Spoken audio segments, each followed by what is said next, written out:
ఈరోజు మీరు ముఖ్యంగా గమనిస్తే తెలుగుదేశం పార్టీ మహిళలకు ఎంత సపోర్ట్ ఉంటుంది, మహిళా సంక్షేమం కోసం, మహిళా స్వావలంబన కోసము, సాధికారత కోసము, సెల్ఫ్ ఎంప్లాయ్మెంట్ కోసము, వాళ్ళని ఆర్థికంగా వాళ్ళకు తోడుండాలనేది స్వర్గీయ ఎన్టీ రామారావు గారి లక్ష్యము. ఈరోజు మనకు ఆడోళ్ళకి ఆస్తి హక్కు కూడా ఎన్టీ రామారావు గారే తేవడం జరిగింది, అందరికీ తెలిసి విషయము. ఆ తర్వాత డ్వాక్రా పథకం అని మొదలుపెట్టేసి చంద్రబాబు నాయుడు గారు మహిళా సంక్షేమం కోసం ఎంత పాటుపడ్డారో తెలుసు. ఆయన మానస పుత్రిక డ్వాక్రా అనేది. ఆ తర్వాత మహిళలకి ఎన్నో సంక్షేమ పథకాలు, మహిళలకి ప్రాధాన్యత. ఈరోజు కడప నియోజకవర్గంలో ఓ మహిళగా నాకు అవకాశం ఇచ్చి ఇక్కడ మహిళ అవసరం ఉంది అనేసి గుర్తించిన మొట్టమొదటి వ్యక్తి శ్రీ నారా చంద్రబాబు నాయుడు గారు. ఈరోజు ఆయన అడుగుజాడల్లో మేము కూడా వెళ్తూ కడప నియోజకవర్గంలో ఈ యొక్క రేషన్ షాపులు పేద బలుగు బలహీన వర్గాల కోసము వాళ్ళకి తక్కువ సరసమైన ధరల్లో వాళ్ళకి నిత్యావసర సరుకులు తీసుకొచ్చే విధంగా పెట్టిన రేషన్ షాప్లో ఎక్కువగా మహిళలకు ప్రాధాన్యం ఇస్తూ మహిళలతో ముందుకెళ్తున్నాము. ఈరోజు మీరు గత 5 సంవత్సరాల వైఎస్ఆర్సీపీ ప్రభుత్వంలో చూస్తే ఎలా ఉంది, అంతకుముందు 14-19 సంవత్సరంలో ఎలా ఉంది అనేది ముఖ్యంగా గమనిస్తే 14-19 సంవత్సరంలో రేషన్ షాపులలో రాగి పిండి, గోధుమ పిండి, గోధుమలు, ఉద్దిపప్పు, శనగపప్పు, ఆయిల్ అన్నీ ఇచ్చేవాళ్ళు. ఈరోజు ఈ 19 నుంచి 24 వరకు బియ్యం ఒక్కటే ఇస్తున్నారు. ముఖ్యంగా గమనించాల్సిందంటే ఈ బియ్యం కూడా ప్రధానమంత్రి దగ్గర నుంచి సెంట్రల్ గవర్నమెంట్ నుంచి వచ్చే 5 కిలోల పర్ పర్సన్కి వచ్చే బియ్యాన్ని వీళ్ళు జగన్మోహన్ రెడ్డి తన బొమ్మ వేసుకొని ఈయనేదో ఆయన ఇంట్లో సొమ్ము తీసుకొచ్చేసి జనాలకి ఇస్తున్నట్టు ఒక రకమైన ఒక అపోహ క్రియేట్ చేస్తూ బండ్ల పెట్టి బండ్లలో బొమ్మలు వేసేసుకొని జగన్మోహన్ రెడ్డి గారే తన ఇంట్లో పండించేసి బియ్యం ఇచ్చినట్టు చేసినారు. ప్రజలు ఇదంతా గమనించినారు కాబట్టి ఈరోజు 24వ సంవత్సరంలో ఒక చారిత్రకమైన రిజల్ట్ ఆంధ్రప్రదేశ్లో ఇవ్వడం జరిగింది. భారతదేశంలో ఎక్కడే జరగలేదు.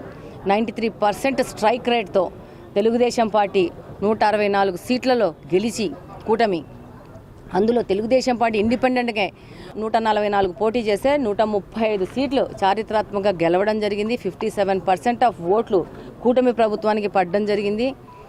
ఇది అంతా 5 సంవత్సరాల్లో జగన్మోహన్ రెడ్డి గారు చేసిన లేకుండా, ఏ విధమైన అవగాహన లేకుండా ఇల్లాజికల్గా పరిపాలనకు ఇచ్చిన ఫలితం.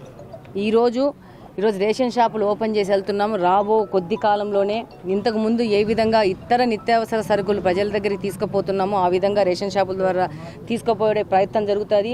ముఖ్యంగా మనకున్న ప్రాబ్లం ఏంటంటే విపరీతంగా ఆర్థిక వ్యవస్థను జగన్మోహన్ రెడ్డి కుదేలు చేసినాడు.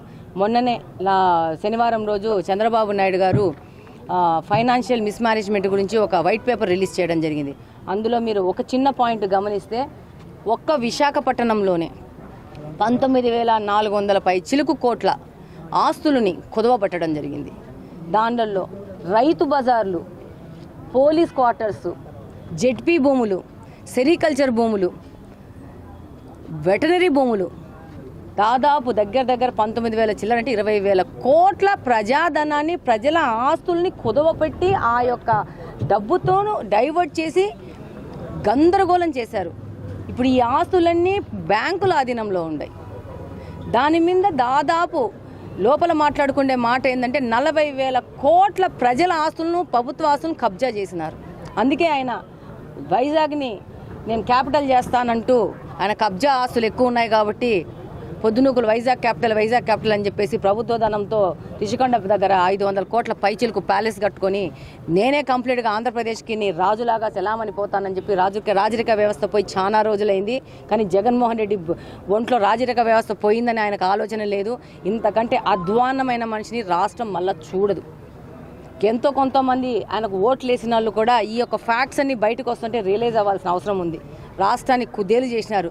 దీన్ని ఇప్పుడు బయటికి తీసుకురావడానికి చంద్రబాబు నాయుడు గారు చాలా పరిశ్రమల నుంచి పెట్టుబడులు తీసుకొని వస్తూ ఉంటే ఇక్కడేదో గొడవలు జరిగిపోతున్నాయి, ఇక్కడేదో అశాంతి ఉంది, లా అండ్ ఆర్డర్ ప్రాబ్లమ్స్ ఉన్నాయని చెప్పి మనం పోయి జంతర్ మంతర్లో పోయి ధర్నా చేసినాడు. ఇది కూడా ఈరోజు కూడా జగన్మోహన్ రెడ్డి ఆంధ్రప్రదేశ్కి వ్యతిరేకంగా పనిచేస్తున్నాడని నేను చెప్తాను. ఎందుకంటే ఇక్కడ ఒక అశాంతి ఉందని చెప్పి బయట నుంచి పెట్టుబడులు పెట్టుకున్న వ్యక్తులకు ఒక అపోహ క్రియేట్ చేయడానికి, ఒక ఆంధ్రప్రదేశ్ మీద ఒక చిన్న చూపు చూపించడానికి పోయి ధర్నాలు చేస్తున్నాడు ఈయన. ప్రజలు గమనించండి, ఈ మనిషి ప్రజాసేవకు పనికిరాడు, ప్రజలకు పనికిరాడు.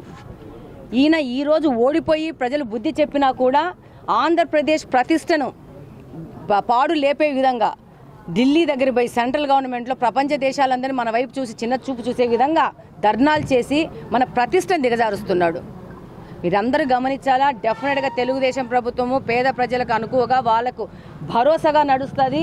అంతకుముందు 14 నుంచి 19 వరకు ఏ విధంగా రేషన్ షాపులలో వచ్చేటివో ఆ విధంగా ప్రయత్నం చేసి మళ్ళీ ఆర్థిక వనరులకు సమకూర్చుకొని ప్రజల దగ్గరికి వెళ్ళి ప్రజలకు వాళ్ళకు ఉన్న బేసిక్ హక్కును తీర్చే విధంగా తెలుగుదేశం పార్టీ పనిచేస్తుందని తెలియజేస్తున్నాను. కడప నియోజకవర్గంలో కడప నియోజకవర్గ ఎమ్మెల్యేగా నేను కూడా మా నాయకుడు అడుగుజాడల్లో ఫాలో అయ్యి పేద బలుగు బలహీన వర్గాలకు అండగా ఉండి ముందుకు పోవడం జరుగుతుందని ఈ సందర్భంగా తెలియజేస్తున్నాను.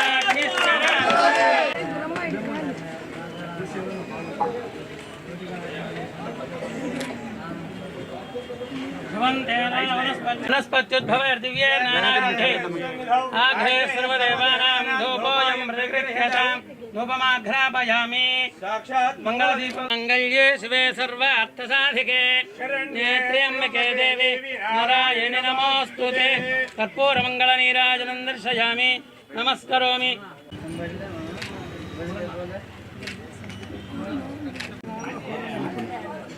Okay, madam. Okay, ready. Correct.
वनस्पत्युद्भवैर्दिव्ये नानागन्धे आघ्रे सर्वदेवानां धूपोऽयं प्रकृत्यतां धूपमाघ्रापयामि साक्षात् मङ्गलदीपं मङ्गल्ये शिवे सर्वार्थसाधिके नेत्र्यम्बिके देवी नारायणि नमोऽस्तुते कर्पूरमङ्गलनीराजनं दर्शयामि नमस्करोमि.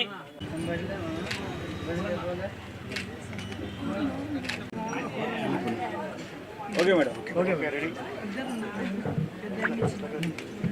Correct.